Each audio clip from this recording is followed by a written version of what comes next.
前一阵食物中毒的案件是受到大家关注。即马王品下底餐厅粗瓦甲香辣，伫西门町的2间分店，即马是发生食物中毒的案件。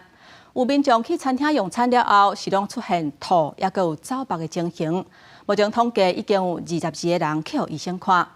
然后台北市卫生局嘛已经派人去做稽查，发现这2间餐厅的灶骹是拢真压榨、真垃圾，目前已经下令停业。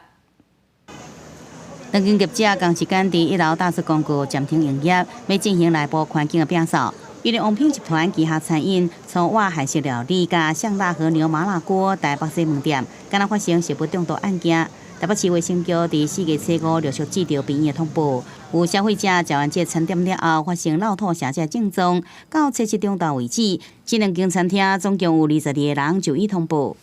因2家餐厅通报就医人数已超过6人停业标准，卫生局已于昨天晚上勒令2家餐厅停业，需提出改善措施，并经卫生局审查合格、复查合格，时准复业。卫生局讲，初5就去卫生稽查，并且进行采检，发现粗瓦灶骹的喷水区、油炸机、烘台这所在环境无清气，食材也无标示分装的日期。另外，香辣也是查到食材分装无标示日期，部分的食材无提供这来源这缺失。有这2间餐厅位伫同一层楼，有专家推测，除了这食材以外，水质也可能是污染的源头。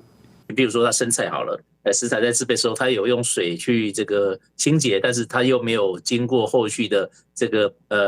充分的煮沸消毒，那所以导致这个细菌还有残留。卫生局讲已经分别采集病人的大便的检体、甲员工的手部检体、餐厅饮用水这检体，等待2礼拜了后，检验结果出来，就使知影讲是不是一件食物中毒案件。若属有食物中毒，会使依照10万罚应处6万以上2亿以下罚款。对此，王品集团回应讲，专店清洁消毒会配合卫生局来查明原因。